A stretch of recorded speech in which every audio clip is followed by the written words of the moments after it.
এনসিপির একটা কথা মনে হয় যে আবার একটু মনে করে দিলে ভালো হবে আর কি। মিয়া গোলাম পারোয়ার সাহেব সেই ব্যক্তিটা না যে এনসিপি যখন মাঝে ওই যে নাহিদ ইসলামী যখন ওই যে স্ট্যাটাসটা দিয়েছিল তারপরে উনি কি বলেছিলেন যে জন্ম নিয়েই বাপের সাথে পাঙ্গা নিতে এসো না। সো আমি জানি না যে নাহিদ ইসলামরা আবার এটা ডিবাং করার চেষ্টা করেছে কিনা যে আপনাকে বাপ হিসেবে আমরা মানি না। এবং সংসদের আলোচনা নিয়ে আমরা দেখেছি যে দুই পক্ষই তর্ক বিতর্ক যুক্তি পাল্টা যুক্তি শানিত যুক্তি সবাইকেই নিজস্ব অবস্থান ব্যাখ্যা করবার চেষ্টা করেছেন, যেটি আপনি বলেছেন আমরা বলবার চেষ্টা করি যে গত 16 বছরে বা 15 বছরে যে আওয়ামী শাসন আমলে সংসদে যে কার্যক্রমটাকে আমরা তলানিতে নিয়ে গেছিলাম সেটি একটা সুন্দর জায়গায় অবস্থান করছে। এটাই বিউটি অফ দ্য ডেমোক্রেসি আপনি যেটা বললেন। আমরা সংসদের বাইরের একটু আলোচনায় আসি এবং সেটিও কিন্তু সরকার এবং বিরোধী দলের যে আলোচনা। আমি বিরোধী দলের চিফ হুইপ মোহাম্মদ নাহিদ ইসলাম যার কথা আপনি বলছিলেন খানিক আগে, তিনি সরার দুর্দানে গতকাল একটা কথা বলেছেন, ক্ষমতার স্বাদ পেয়ে বিএনপি জনগণের রক্তের কথা ভুলে গেছে। আবার জামায়াত সেক্রেটারি গোলাম পারোয়ার সাহেব তিনি বলেছেন বিএনপি জনগণের রায় নিয়ে দ্বিচারিতা করে চলছে, গণভোট নিয়ে সংসদে সংকট তৈরি হয়েছে তা নিরসনে রাজপথে শক্ত আন্দোলনের হুঁশিয়ার দিয়েছেন, রাজপথের আন্দোলনের কথা তিনি বলেছেন। আবার স্বরাষ্ট্রমন্ত্রী সালাউদ্দিন আহমেদ, আমি সংসদের বাইরে কথা বলছি, তিনি বলেছেন অন্তর্বর্তীকালীন সরকার তড়িঘড়ি করে জারি করা কিছু অধ্যাদেশ নিয়ে বিরোধী দল রাজনীতি করছে এবং সে রাজনীতিতে কিছু অসত্য তথ্য, এখানে ভুল তথ্য দেওয়া হচ্ছে। সংসদের বাহিরে যে আলোচনাগুলো সেগুলোকে আপনি কীভাবে দেখছেন? আমি একটা বলছি ক্ষমতার স্বাদ পেয়ে বিএনপি জনগণের রক্তের কথা ভুলে গেছে, আন্দোলনের হুঁশিয়ারি দিয়েছেন, রাজপথের কথা বলেছেন এবং জনাব সালাউদ্দিন আহমেদ মাননীয় স্বরাষ্ট্রমন্ত্রী তিনি তড়িঘড়ি করে কিছু অধ্যাদেশ করা হচ্ছে, বিরোধী দল সেগুলো নিয়ে রাজনীতি করছে। আমার কাছে মনে হয় না বিএনপি ক্ষমতার স্বাদ পেয়ে রক্তের কথা ভুলে গেছে, বরং সেটাই যদি হতো তাহলে তো অ্যাজ ইট ইজ যা যা যা যা যেভাবে চলতো সেইভাবেই করার চেষ্টা করতে হবে। কিন্তু বাংলাদেশের রাজনৈতিক সংস্কৃতি পরিবর্তনের জন্য তো বিএনপি তো বটেই, স্বয়ং প্রাইম মিনিস্টার নিজেও অনেক চেষ্টাটা করছেন, রাইট?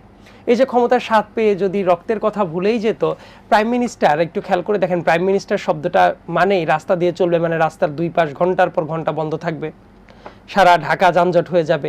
কিন্তু আমরা তো দেখছি যে প্রাইম মিনিস্টার নিজে যখন যাচ্ছেন মাত্র 4টা গাড়ি প্রোটোকলে রাখছেন এবং দুই পাশ তো বন্ধ থাকা দূরের কথা, নিজের লেনটা পর্যন্ত অ্যাজ ইট ইজ রয়েছে। উনিও ট্রাফিক সিগন্যাল মেনে চলছেন, উনি সকাল 9টার সময় রেগুলার বেসিসে অফিসে ঢুকছেন এবং একই সাথে অন্যদের ডিসিপ্লিন নিশ্চিত করছেন যাতে সচিবরা পর্যন্ত সকাল 9টায় অফিসে যান। আমরা তো এটা দেখার চেষ্টা করলাম যে উনি পাবলিক গ্যাদারিংগুলোতেও অ্যাটেন্ড করছেন মানুষের কাছে রিস্ক করার জন্য। আমরা তো এটাও দেখছি যে উনি কোদাল হাতেও নেমে পড়ছেন রাস্তায়, উনি মানুষের সাথে এঙ্গেজমেন্টটা বাড়ানোর চেষ্টা করছেন। আমরা এটাও দেখছি অনেক জায়গায় দীর্ঘদিন যারা নিষ্পেষিত ছিলেন, লেটসে জাকাতকে আরও শক্তিশালী করার জন্য যারা আলেম ওলামা যারা আছেন তাদেরকে এঙ্গেজ করছেন ঠিক মতো। আবার দেখবেন যে বিভিন্ন মাইনরিটি, আসলে শব্দটা আমি এভাবে বলতে চাই না কিন্তু যেহেতু এভাবে প্রচলিত অর্থে আছে, বিভিন্ন রিলিজিয়াস গ্রুপ বা অন্য যারা আছে তারাও কিন্তু দেখা পাচ্ছেন, তাদেরকে নিয়ে কাজ করার চেষ্টা করছেন।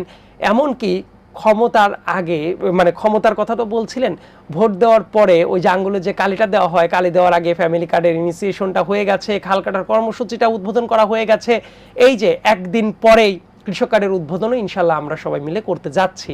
সো এইগুলা যদি কেউ বলতো যে ক্ষমতার স্বাদ পেয়ে মানে সব কিছু ভুলে গেছে, তাহলে কেউ তো, আমি তো দেখছি যে বরং দায়িত্বের ভেতরে ঢুকে যাও এবং প্রত্যেকে খেয়াল করে দেখবেন, বেশি কিছু বলার দরকার নাই, বাংলাদেশের মানুষ খেয়াল করে দেখুক যে ঠিক কবে সচিবালয় এত বেশি ফাংশনাল ছিল যে 9টার ভেতরে টপ টু বটম সচিবালয় সবাই মন্ত্রীরা হুড়মুড় করে ঢোকার চেষ্টা করছে, একই সাথে এত ফাংশনিং ছিল।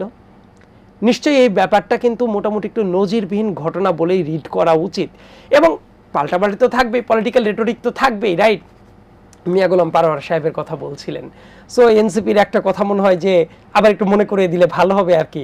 মিয়া গোলাম পারোয়ার সাহেব সেই ব্যক্তিটা না যে এনসিপি যখন মাঝে ওই যে নাহিদ ইসলামী যখন ওই যে স্ট্যাটাসটা দিয়েছিল তারপরে উনি কি বলেছিলেন যে জন্ম নিয়েই বাপের সাথে পাঙ্গা নিতে এসো না।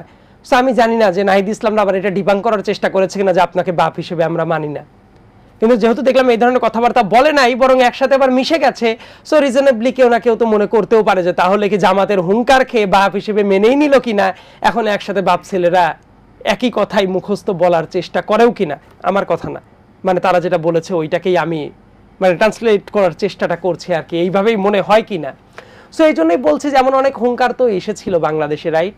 এমন অনেক হুঙ্কারও তো এসেছিল, পিয়ার পদ্ধতিতে ইলেকশন না হলে ইলেকশন হতে দেওয়া হবে না, একদম আঙ্গুলের তর্জনী নড়াতে নড়াতে কাঁপাতে কাঁপাতে কত কথাবার্তা।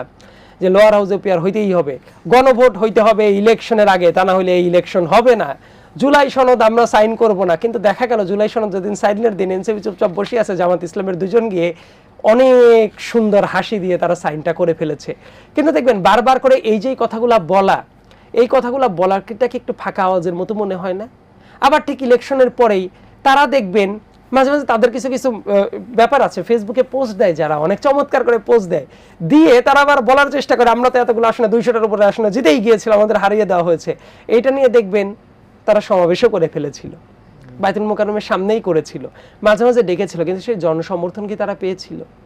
তার মানে এমন অনেক রক্ত গরম করা কথা বলে হয়তো বা বলেই ফেলতে পারে যে জন্ম নেই বাপের সাথে পাঙ্গা নিতে এসো না। এখন এই টাইপ কথাকে নাহিদ ইসলাম বা অন্য যাদের উদ্দেশ্যে বলেছিল তারা যদি সিরিয়াসলি নেয়, সো আমার তো আসলে কিছু করার নাই। রাদার এই টাইপ কথা বলার যে অভ্যাসটা আছে, আমি সেই উদাহরণটা দিয়ে বোঝানোর চেষ্টা করলাম। এমন অনেক কথাই বলে তারা যেটা আসলে মিন করে বলে না, শুধু বলার জন্যই বলে, পলিটিক্যাল রেটোরিকের জন্যই বলে। বরং এই কথাগুলো এমনভাবে হওয়া উচিত না যে দলগুলোকে পয়েন্ট অফ নো রিটার্নের দিকে নিয়ে যায়। বরং এমন কিছু কিছু জায়গা আছে, দেখেন আমি তো বলছি সরকারি দলের কাছে অনেক দাবি থাকতে পারে, ইয়েস লেজিট, সেইটারও একটা ফেয়ারনেস আছে, সেই পয়েন্টগুলো তুলেন, আর্গুমেন্টের জায়গাটা তুলেন। আবার আর একটা ব্যাপার, সংসদের যদি আপনি আর্গুমেন্টের দিকে তাকান, ইয়েস এনসিপির কেউ কেউ ভালো আর্গুমেন্ট করছে, আই অ্যাগ্রি। আমি যদি এই কথাটা না বলি তাহলে দেখেন মনে হইতেই পারে যে উনি ওই দল করেন না, উনি একটা দল করেন, এই কারণে শুধু এই কথাটাই বলছেন। তাহলে আমি কেন বললাম যে তাদের আর্গুমেন্টের সাথে আমি একমত অনেক ক্ষেত্রে না হতে পারি, কিন্তু তাদের আর্গুমেন্টকে ফ্রেম করার যে দক্ষতা অনেক জায়গায় কিন্তু আমার কাছে মনে হচ্ছে তুলনামূলক জামাত ইসলামের চেয়ে ভালো আর্গুমেন্ট তারা করছে। এই যে খেয়াল করে দেখেন, তাহলে প্রশংসা যে জায়গায় ডিউ সেটা কিন্তু আমি করছি, রাইট? এটা তো তার একটা প্রমাণ, আমি লাইভ সাথে বসে থেকে করছি। খেয়াল করে দেখেন তো জামাত ইসলামী বিরোধী দল হিসেবে যে শানিত বক্তব্য আসার কথা ছিল, সেটাকে অনেক জায়গায় মিসিং মনে হচ্ছে না? এখন আপনি যে জায়গায় যে কাজটা করার কথা ওই জায়গায় আপনি পারছেন না, অন্য জায়গায় গিয়ে আপনি খই ভাজার চেষ্টা করছেন, তাইলে তো হবে না।